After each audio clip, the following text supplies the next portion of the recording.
नमस्कार दोस्तों, कैसे हैं आप? आशा करता हूँ आप अच्छे हो, स्वस्थ होंगे। दोस्तों, जैसा कि आपने थंबनेल में देखा, आज का वीडियो होने वाला है ग्रेच्युटी को लेकर।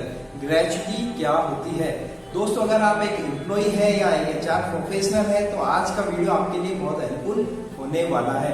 ग्रेच्युटी बहुत से एम्प्लॉयज को पता होता है क्या होती है, कैसे मिलती है और कब मिलती है, लेकिन दोस्तों बहुत से जो नए एम्प्लॉयज होते हैं या जो फ्रेशर होते हैं, अभी नए नए किसी कंपनी में लगे, उनको ग्रेच्युटी के बारे में इतनी नॉलेज नहीं होते। तो आज के वीडियो में हम ग्रेच्युटी को ही समझेंगे। ग्रेच्युटी क्या होती है, ये कब मिलती है और मिलती है तो क्या कैलकुलेशन होता है, ये सब कुछ आज के इस वीडियो में हम कवर करने वाले हैं। तो दोस्तों, मेरा नाम है मनोज शर्मा और आप देख रहे हैं शर्मा जी हेल्प, जहां आपको मिलते हैं PF, ESI, labour laws, HR और जॉब रिलेटेड वीडियोस जो आपके और आपके फैमिली और दोस्तों के लिए बहुत हेल्पफुल होते हैं। दोस्तों, आपसे एक रिक्वेस्ट कर लेता हूं, प्लीज इस वीडियो को जरूर लाइक करिएगा और अपने दोस्तों और फ्रेंड्स के साथ वीडियो को शेयर जरूर करिएगा ताकि उनको भी इसकी जानकारी मिले। और अगर आप इस चैनल पे नए हैं और अगर आपने अभी तक इस चैनल को सब्सक्राइब नहीं किया है तो प्लीज आपसे रिक्वेस्ट है, चैनल नीचे दिए लाल बटन के सब्सक्राइब बटन को जरूर दबा दीजिएगा और पास वाले बेल आइकन को जरूर दबा दीजिएगा ताकि आपको जो भी मैं नया वीडियो लेकर आऊं सबसे पहले नोटिफिकेशन आप तक पहुंच जाए। तो दोस्तों, ग्रेच्युटी क्या है, कैसे ये मिलती है, इसका क्या कैलकुलेशन होता है, इसके लिए क्या एलिजिबिलिटी क्राइटेरिया होता है, चलिए आइए प्रैक्टिकली इस वीडियो में समझते हैं। चलिए दोस्तों, अब हम ग्रेच्युटी को डिटेल में समझते हैं और ग्रेच्युटी के हर एक पार्ट को इस वीडियो में हम कवर करते हैं। तो दोस्तों, पहले हम देख लेते हैं कि इस वीडियो में हम क्या क्या कवर करने वाले हैं। पहला है व्हाट इज ग्रेच्युटी, दूसरा है what are the benefit of gratuity, तीसरा है who is eligible for gratuity, चौथा है हु विल पे ग्रेच्युटी, पांचवा है what is the gratuity limit and tax deduction on gratuity, छठा है ग्रेच्युटी कैलकुलेशन, सातवां है how to claim gratuity, how to fill form I and form F, आठवां हम कवर करेंगे ग्रेच्युटी वर्किंग प्रोसेस। तो दोस्तों, इस वीडियो में हम ये 8 टॉपिक कवर करेंगे जो ऑलमोस्ट ग्रेच्युटी को लगभग कवर कर लेगा। तो दोस्तों, एक एक करके हम समझते हैं। सबसे पहले देखते हैं व्हाट इज ग्रेच्युटी।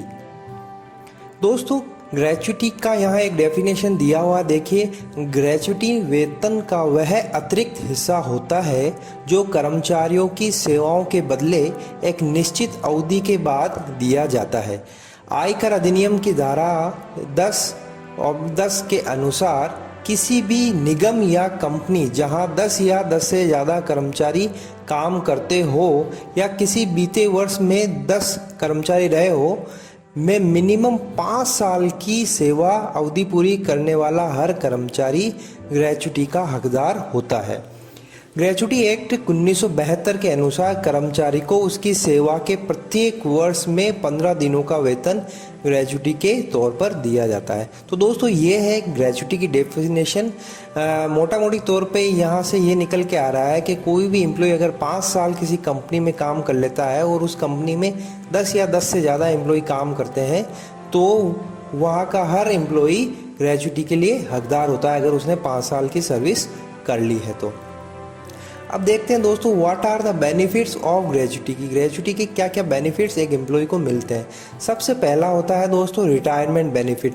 एक्चुअली इस ग्रेच्युटी का जो इम्प्लीमेंटेशन हुआ था स्टार्टिंग में, वो रिटायरमेंट बेनिफिट के तौर पे ही हुआ था, क्योंकि पहले क्या होता था, एम्प्लॉय बहुत समय तक एक कंपनी में टिक कर काम करते थे तो उनको कंपनी के मालिक जब वो रिटायर होते थे तो एक बड़ा lump sum amount as a gratuity के रूप में दिया जाता था। तो ये एक रिटायरमेंट का बहुत अच्छा बेनिफिट होता है जो सैलरी के अलावा दिया जाता है।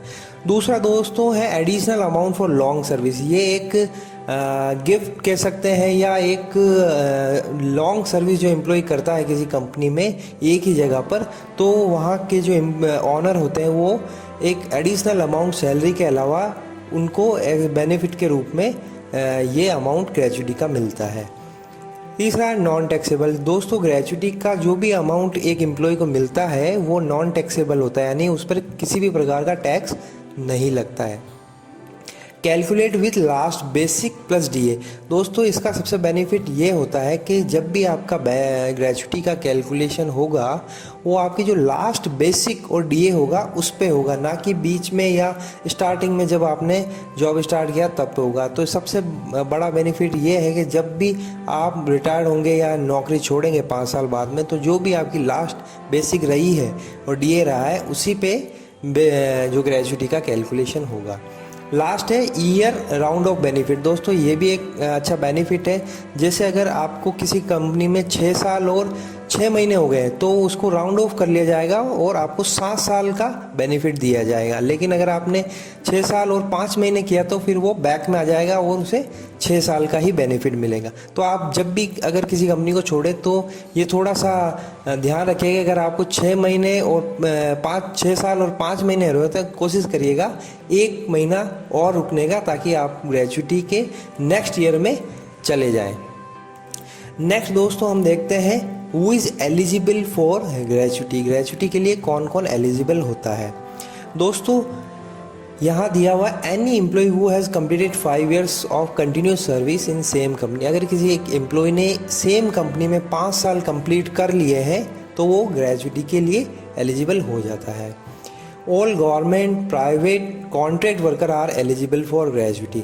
सारे जो गवर्नमेंट एम्प्लॉयज़ होते हैं, प्राइवेट एम्प्लॉयज़ और इवन दो जो कॉन्ट्रैक्ट वर्कर होते हैं वो भी ग्रेजुटी के लिए एलिजिबल होते हैं। दोस्तों बहुत सी बार क्या होता है, किसी कंपनी में जो कंपनी के प्रिंसिपल एम्प्लॉयर होता है वो क्या करता है, कॉन्ट्रैक्टर जो होते हैं उनको हर 2-3 साल में बदलता रहता है, ताकि क्या हो कि उनका सर्विस ब्रेक हो जाए और जो वहाँ पे कॉन्ट्रैक्ट वर्कर है उनको ग्रेजुटी का बेनिफिट नहीं मिल पाए। तो दोस्तों जो कॉन्ट्रैक्ट वर्कर होते हैं जो इस वीडियो को देख रहे हैं, मैं उनसे एक बस सलाह उनको यही दूंगा कि आप किसी भी कॉन्ट्रैक्टर के साथ में काम करें तो कम से कम 5 साल तो एक ही कॉन्ट्रैक्टर के साथ में आप बने रहें, ताकि आपको ग्रेजुटी का बेनिफिट मिल जाए उस कॉन्ट्रैक्टर से, ना कि प्रिंसिपल एम्प्लॉयर से। दोस्तों if employee completed 4 years and 240 days in 5th year then also is eligible. अगर दोस्तों आपने 4 साल और 240 दिन 5वें साल में कंप्लीट कर लिए हैं तो भी आप ग्रेजुटी के लिए एलिजिबल हो जाओगे। नेक्स्ट है इन case of employees death 5 years rule not applicable. अगर दोस्तों किसी कारणवश भगवान ना करे अगर एम्प्लॉय की डेथ हो जाती है तो उस केस में 5 साल का रूल एप्लीकेबल नहीं होता है। जितनी भी आपने सर्विस की है उसका आपको कैलकुलेशन करके ग्रेजुटी अमाउंट मिल जाता है।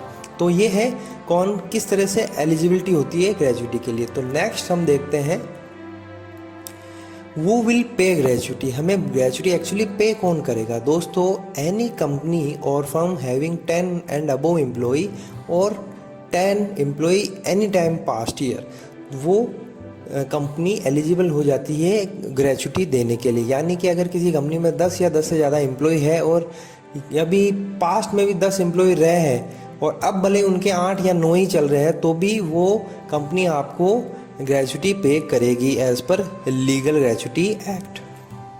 दोस्तों company and firm has to pay gratuity amount to employee additional to his salary if employee complete 5 years of continuous service. दोस्तों ये जो ग्रेजुटी अमाउंट होता है वो सैलरी के एडिशनल होता है, यानी कि सैलरी से इसका कोई लेना देना नहीं होता। आपने अगर 5 साल कंप्लीट कर लिए तो सैलरी के अलावा यह आपको एडिशनल बेनिफिट मिलता है।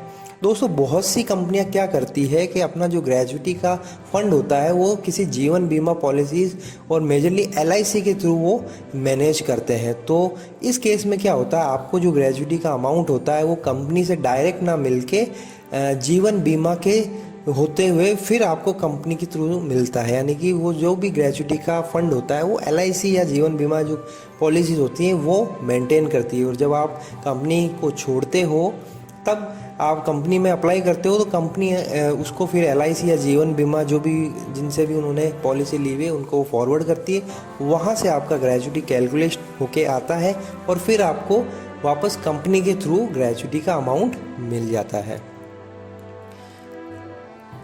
नेक्स्ट है what is the gratuity limit and tax deduction on gratuity. तो हम देख लेते हैं कि इसकी लिमिट क्या है। दोस्तों right now maximum gratuity limit जो है वो 20 लाख की है, जो पहले 10 लाख की थी। मीन्स अगर किसी एम्प्लॉई ने जितनी भी सर्विस की है तो मैक्सिमम उसको 20 लाख तक का ही बेनिफिट मिलेगा। अगर उसने बहुत ज़्यादा सर्विस भी की है और उसकी लास्ट बेसिक भी ज़्यादा है, अगर आपका 20 लाख से भी ज़्यादा अमाउंट भी बन रहा है तो भी आपको 20 लाख तक का ही अमाउंट ग्रेजुटी के तौर पर मिलेगा। तो ये इसकी एक लिमिट है। Gratuity amount is totally non taxable, यानी कि दोस्तों जो ग्रेजुटी का अमाउंट आपको जितना भी मिलेगा उस पर कोई भी टैक्स नहीं लेगा।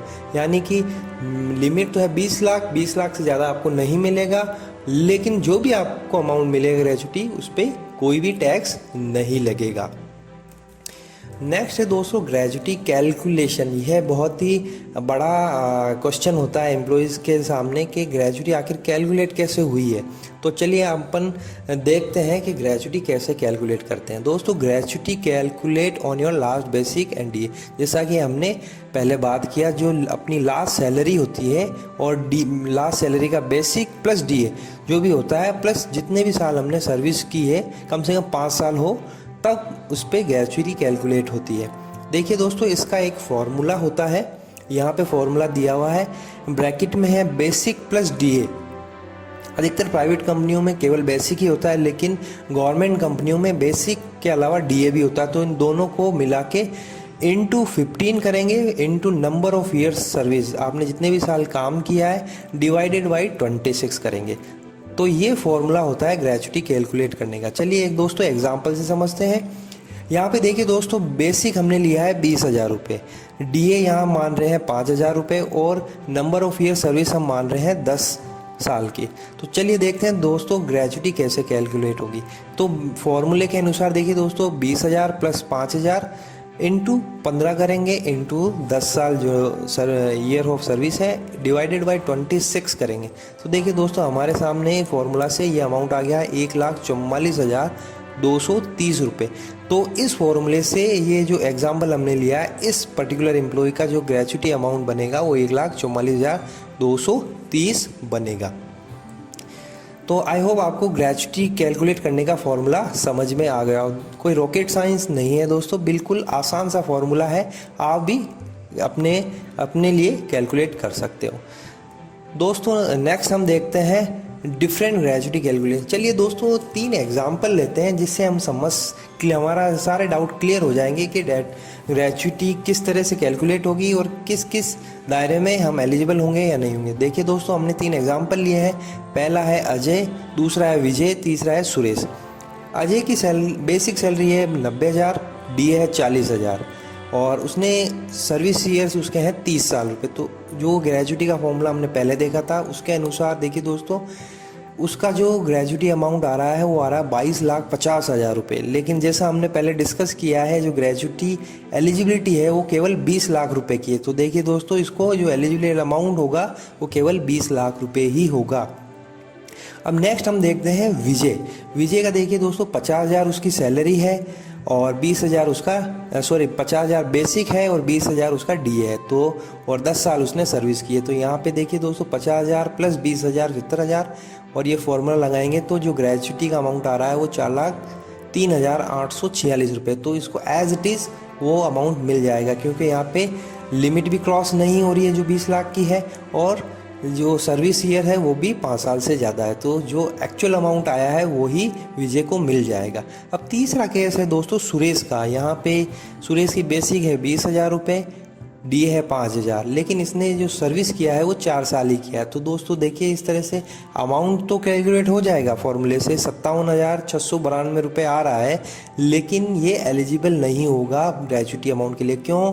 क्योंकि देखिए यहाँ पे दोस्तों जो सर्विस है वो केवल 4 साल की है। जैसा हमने पहले डिस्कस किया है कम से कम 5 साल की सर्विस तो आपकी होनी ही चाहिए, तभी आप ग्रेजुटी अमाउंट के लिए एलिजिबल होगे। तो दोस्तों इन 3 एग्जाम्पल से आप क्लियर हो जाओगे कि किस तरह से अगर हमारा अमाउंट 20 लाख से ज़्यादा भी होता है तो हमको 20 लाख मिलेगा, अगर 20 लाख के अंदर है तो हमें जो भी अमाउंट कैलकुलेट वो मिल जाएगा, लेकिन 5 साल से ज़्यादा सर्विस होनी चाहिए और अगर 5 साल से कम है तो फिर हम एलिजिबल नहीं होंगे ग्रेजुटी के लिए। तो आप ये ज़रूर ध्यान रखिएगा, अगर आप किसी कंपनी को छोड़ते हैं तो कम से कम 5 साल आप उसी कंपनी में बने रहिएगा ग्रेजुटी अगर आपको लेनी है तो चलिए दोस्तों नेक्स्ट हम देखते हैं in case of employee death हो जाती है तो उस केस में ग्रेच्युटी कैसे कैलकुलेट होती है।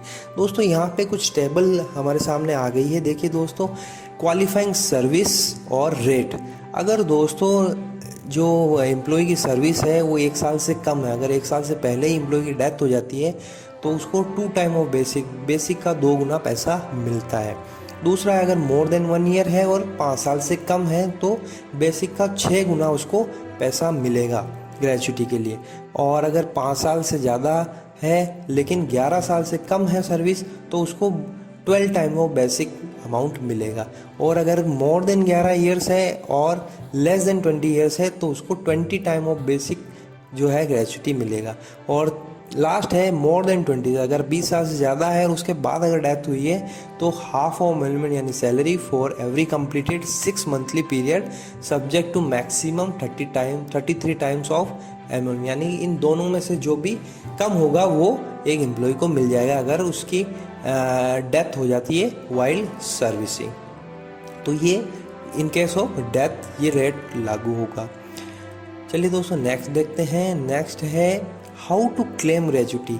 यहाँ हमें बहुत ही अच्छी तरह से समझ लेना है दोस्तों कि आपको जब आपने कंपनी छोड़ दी है तो आप किस तरह से ग्रेच्युटी क्लेम करेंगे।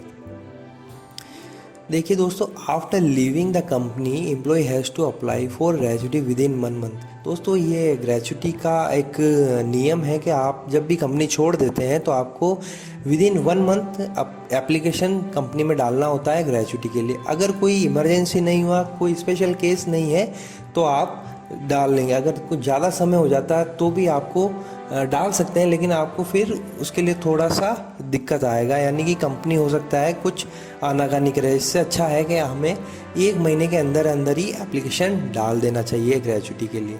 दोस्तों even terminated employee also eligible for gratuity. अगर दोस्तों किसी एम्प्लॉय को टर्मिनेट भी किया हुआ है तो भी वो ग्रेच्युटी के लिए एलिजिबल होता है अगर उसने 5 साल की सर्विस कर ली है।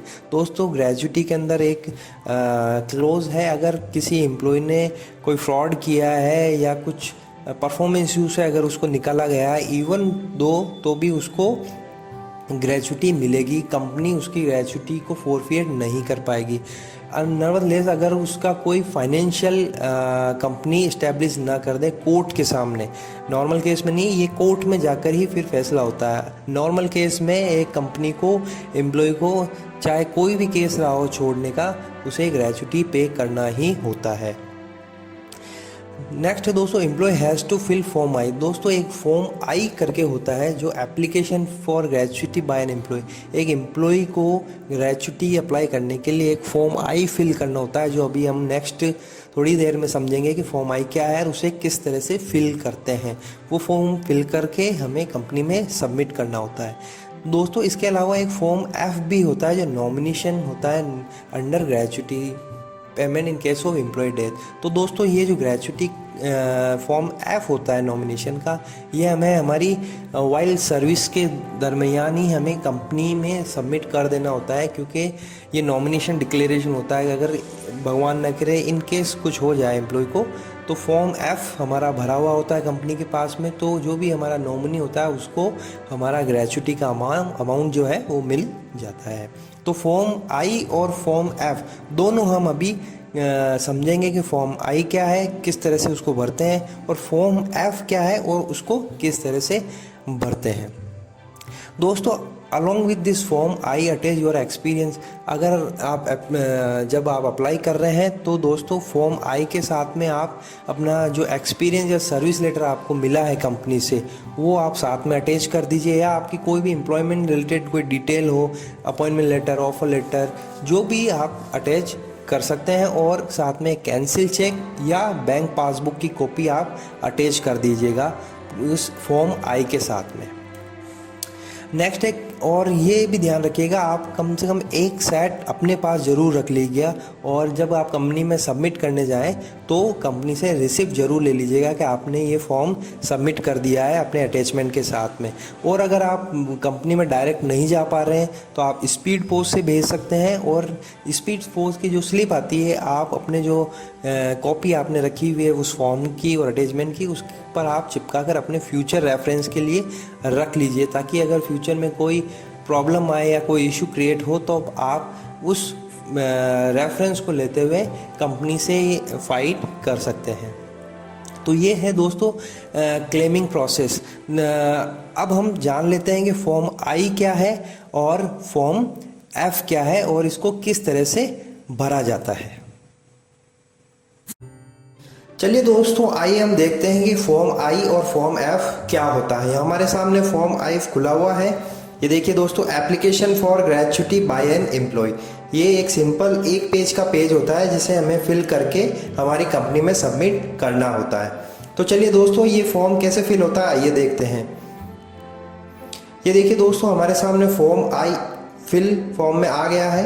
यहाँ देखिए, सबसे पहले टू HR मैनेजर या अकाउंट्स मैनेजर या जो भी आपके कंपनी में ऑथराइज पर्सन है उसके नाम पे आप ये लेटर लिखेंगे, कंपनी का नाम आ जाएगा। और यहाँ पे देखिए दोस्तों, sir I beg to apply for payment of gratuity to which I am entitle. यहाँ पे ये सारी डिटेल लिखी हुई आ रही है, इसे हमें जल्दी से पढ़ के यहाँ पे देखिए दोस्तों, सुपरनिएशन, रिटायरमेंट, रेजिग्नेशन क्या है उस पर हम टिक कर देंगे। अगर हमने रिजाइन दिया तो रिजाइन डाल देंगे और यहाँ पे हम डिक्लेयर करेंगे completion of not less than 5 year. हमारे कम से कम 5 साल हमने कंप्लीट कर लिए हैं। यहाँ पे ये देखिए दोस्तों, effect from the last date, यहाँ पे हम लास्ट डेट फिल कर देंगे और हमें सिंपली नीचे आ जाना है और हमारी डिटेल फिल कर देनी है। यहाँ पे देखिए दोस्तों, हमारा पूरा नाम आ जाएगा, पूरा एड्रेस हम फिल कर देंगे, डिपार्टमेंट कौन सा था डिपार्टमेंट हम मेंशन कर देंगे, पोस्ट क्या थी हमारी पोस्ट डाल देंगे और यहाँ पे डेट ऑफ अपॉइंटमेंट, हमारा डेट ऑफ अपॉइंटमेंट क्या था वो डाल देंगे, date of termination of service यानी एग्जिट डेट क्या थी वो डाल देंगे और टोटल पीरियड ऑफ सर्विस क्या रही है वो हम यहाँ पे डाल देंगे। मतलब जो डेट ऑफ ज्वाइनिंग से डेट ऑफ एग्जिट कितने साल हुए हैं और कितने महीने हुए वो हम काउंट करके यहाँ पे मेंशन कर देंगे। यहाँ पे amount of wages last on, हमारी लास्ट सैलरी बेसिक सैलरी क्या थी वो यहाँ पे लिख देंगे। अगर आपका DA भी है तो प्लस DA करके टोटल अमाउंट यहाँ पे हम लिख देंगे। अब यहाँ पे आ रहा है अमाउंट ऑफ ग्रेच्युटी क्लेम। यहाँ पे दोस्तों जो हमने पहले फॉर्मूले से ग्रेच्युटी निकालना सीखा था उस फॉर्मूले से आप अपनी ग्रेच्युटी निकाल लीजिए और यहाँ पे फिल कर दीजिए। यहाँ पे फिल करने के बाद में सिंपली हमें कुछ नहीं करना है, I was render totally disabled as a result of, यहाँ पे कुछ नहीं करना है, आपको सिंपली नीचे आना है और साइन कर देना है और प्लेस क्या है और डेट किस डेट को आप सबमिट कर रहे हैं वो यहाँ पे डाल देना है। आपको पहले जैसे बताया आपको विदिन 1 मंथ, एग्जिट डेट से विदिन 1 मंथ आपको ये फॉर्म फिल करना है। दोस्तों ये फॉर्म फिल करके कैंसिल चेक या बैंक पासबुक के साथ अटैच करके और साथ में आप अपना एक एक्सपीरियंस या रिलीविंग लेटर जो आपको कंपनी से मिला है वो अटैच कर देंगे और कंपनी में सबमिट कर देंगे और उसकी एक कॉपी भी अपने पास में रखेंगे ताकि फ्यूचर के लिए वो काम आ सके। ये हमें सबमिट कर देना है और विद इन फ्यू डेज हमारा क्लेम ग्रेच्युटी क्लेम प्रोसेस हो जाता है। अब चलिए देखते हैं वो दोस्तों फॉर्म एफ क्या होता है। ये हमारे सामने फॉर्म एफ आ गया है, जैसे हमने पहले डिस्कस किया था नॉमिनेशन से रिलेटेड होता है। ये फॉर्म हमें अपनी सर्विस के दरमियान ही फिल करके दे देना होता है क्योंकि ये तब काम आता है जब एम्प्लॉय की सर्विस के दरमियान मृत्यु हो जाती है, डेथ हो जाती है। तो जो वो नॉमिनी यहाँ पे डिक्लेयर करता है उसी नॉमिनी को ग्रेच्युटी का पेमेंट होता है। ये देखिए दोस्तों सिंपल सा फॉर्म है, ये भी 2 पेज का फॉर्म होता है। इसको हमें हमारी सर्विस के दरमियान ही फिल करके कंपनी में सबमिट कर देना होता है। चलिए देख लेते हैं इसको कैसे फिल किया जाता है। ये देखिए दोस्तों हमारे सामने एक फॉर्म एफ फिल कंडीशन में है। यहाँ पे सबसे पहले टू मैनेजर, वही जो आपका मैनेजर है कंपनी उसके नाम पे हम लिखेंगे, कंपनी का नाम आ जाएगा। यहाँ पे पहले में आपका जो भी नाम है पूरा नाम आप यहाँ पे फिल कर देंगे। यहाँ पे सिंपल सी डेफिनेशन दी हुई है कि मैं यहाँ पे मेरे बिहाफ पे ग्रेच्युटी पेमेंट के लिए अगर डेथ होती है तो नॉमिनी डिक्लेयर कर रहा हूँ। दूसरा पॉइंट आ रहा है I hear bye certified that the person nominated here is my family member. यहाँ पे हम टिक कर देंगे, आपके जिस फैमिली मेंबर को आप नॉमिनेट कर रहे हैं इस 2 नंबर पे टिक कर देंगे। तीसरा आ रहा है अगर आपका कोई फैमिली मेंबर नहीं है तो इस पे टिक करेंगे। इसके अलावा चौथा पॉइंट है कि आपके फादर मदर पेरेंट्स आप पे डिपेंड है या नहीं है, या आपका हस्बैंड आप पे डिपेंड है या नहीं, ये डिक्लेरेशन होता है। तो आप पे जो भी लागू होता है वो आप यहाँ पे मेंशन कर देंगे। इसके बाद में हम नीचे आ जाएंगे, I have excluded my husband from, ये भी एक, अगर आप अपने हस्बैंड को एक्सक्लूड करना है तो यहाँ पे आप मेंशन कर देंगे। इसके अलावा हमें कुछ नहीं करना, सिंपली हमें nomination made invalid my previous nomination, यहाँ आप जो भी डिक्लेयर करेंगे दोस्तों, इसके बाद में आपने जो पहले कभी भी जो भी नॉमिनेशन दिया है वो कैंसिल हो जाएगा। तो आप इसके बाद में यही नॉमिनी जो आप यहाँ डिक्लेयर करें उसी को मान्य माना जाएगा। तो यहाँ पे दोस्तों सिंपली आपका जो फर्स्ट नॉमिनी, हम यहाँ पे 3 या 4 जो भी हमारे नॉमिनेशन है वो हम यहाँ पे डिक्लेयर कर सकते हैं। तो फर्स्ट अगर आप मैरिड हैं तो वाइफ कर देंगे, वाइफ का नाम आ जाएगा, एज आ जाएगी, परसेंटेज आप कितना देना चाह रहे हैं 100%। अगर बच्चे हैं तो बच्चे को का भी आप यहाँ पे डिक्लेयर कर सकते हैं। यहाँ पे सिंपली ये मेंशन करने के बाद में यहाँ पे वही स्टेटमेंट हमें हमारा पूरा नाम लिखना है, मेल आ जाएगा, सेक्स में, रिलीजन हिंदू है, आप मैरिड अनमैरिड वो मेंशन हो जाएगा।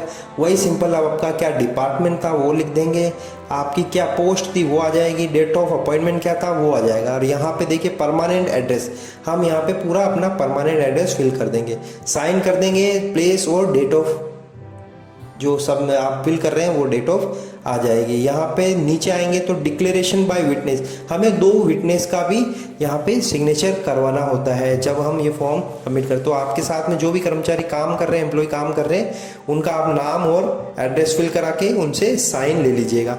और साइन लेने के बाद में यहाँ पे देखिए सर्टिफाइड बाय द एम्प्लॉयर, यहाँ पे एम्प्लॉयर भी सर्टिफाइड कर देता है कि हाँ हम इसके द्वारा जो नॉमिनी दिया रहा है उसको हम मान्य करते हैं। यहाँ पे एम्प्लॉयर साइन कर देता है, सील लगा देता है और यहाँ पे डेट वो भी मेंशन कर देते हैं। इसके बाद में नीचे आते हैं, देखिए दोस्तों, एक्नॉलेज बाय द एम्प्लॉय, यहाँ पे receive the duplicate copy of nomination in form F filled by me and duly certified by the employer. यहाँ पे आपका एम्प्लॉयर का साइन आ जाएगा और यहाँ पे डेट आ जाएगी। दोस्तों ये एक कॉपी हमें हमारे पास रख लेनी है और एक कॉपी कंपनी में जमा हो जाएगी। तो इन केस भगवान ना करे अगर एम्प्लॉय की डेथ हो जाती है तो उस केस में ये फॉर्म नॉमिनी को आपका पेमेंट जो ग्रेच्युटी का है वो देने के काम में आता है। तो आई होप आपको फॉर्म आई क्या है और कैसे फिल करते हैं और फॉर्म एफ क्या है और किसे फिल करते हैं वो समझ में आ गया होगा। तो चलिए दोस्तों आगे के प्रोसेस को समझते हैं। तो दोस्तों इस तरह से हमने देखा कि किस तरह हम फॉर्म आई जो एप्लीकेशन होता है ग्रेच्युटी के लिए वो भर सकते हैं और फॉर्म एफ जो नॉमिनेशन का होता है वो किस तरह से भरा जाता है। अब हम देखते हैं ग्रेच्युटी वर्किंग प्रोसेस, यानी कि हमारा जो एप्लीकेशन है वो सबमिट हो गया है, फिर कितना दिन लगेगा हमारा ग्रेच्युटी आने में। दोस्तों after submitting the gratuity application wait for few days, यानी हमें कुछ दिन का इंतज़ार करना होता है, क्योंकि जब हमने एप्लीकेशन डाला तो कंपनी का जो HR डिपार्टमेंट है वो अकाउंट में प्रोसेस करता है, अकाउंट डिपार्टमेंट उस पर वर्किंग करके एटलीस्ट उसमें कुछ दिन लगते हैं, तो हमें कुछ दिनों तक वेट करना होता है। और अगर किसी कंपनी में जो ग्रेच्युटी का फंड है अगर वो किसी जीवन बीमा कंपनी से मैनेज हो रहा है तो उसमें हो सकता है 10 से 15 दिन और एक्स्ट्रा लग सकते हैं। तो हमें कुछ दिनों का इंतज़ार करना होता है और उसके बाद में हमारा एटलीस्ट 1 मंथ तक हमें वेट करना पड़ सकता है अगर लंबा प्रोसेस हो तो। उसके बाद भी अगर हमें दोस्तों हमारा ग्रेच्युटी का अमाउंट नहीं मिल रहा है तो हम कंपनी में कांटेक्ट कर सकते हैं, वहाँ संपर्क करके हमें पता लगा सकते हैं कि भाई हमारा ग्रेच्युटी का अमाउंट जो है वो कहाँ अटका हुआ है, क्यों अभी तक वो प्रोसेस नहीं हुआ है। और अगर कंपनी कोई इशू क्रिएट कर रही है तो हम फिर उसका लीगल एक्शन भी ले सकते हैं। इसके लिए आपने जो कॉपी रखा हुआ है, रिसिप्ट रखा हुआ है, वो फ्यूचर के लिए आपको काम आता है, इसलिए मैंने कहा था कि आप वो एक सेट कॉपी अपने पास में ज़रूर रखिएगा। तो दोस्तों इस तरह से हम ग्रेच्युटी क्लेम कर सकते हैं, ग्रेच्युटी कैलकुलेट कर सकते हैं और ग्रेच्युटी को अच्छी तरह से समझ सकते हैं। तो आई होप दोस्तों आपको ये वीडियो पसंद आया होगा और इस वीडियो से आपको ग्रेच्युटी से रिलेटेड सारा कुछ समझ में आ गया होगा। तो दोस्तों जल्द मिलते हैं एक नेक्स्ट वीडियो में, तब तक के लिए थैंक्स फॉर वॉचिंग। दोस्तों अगर आपने वीडियो को लाइक नहीं किया प्लीज़ लाइक कर दीजिएगा और चैनल को ज़रूर सब्सक्राइब कर दीजिएगा। तो दोस्तों फिर मिलते हैं एक नई जानकारी के साथ में एक नए वीडियो में, तब तक के लिए थैंक यू वेरी मच।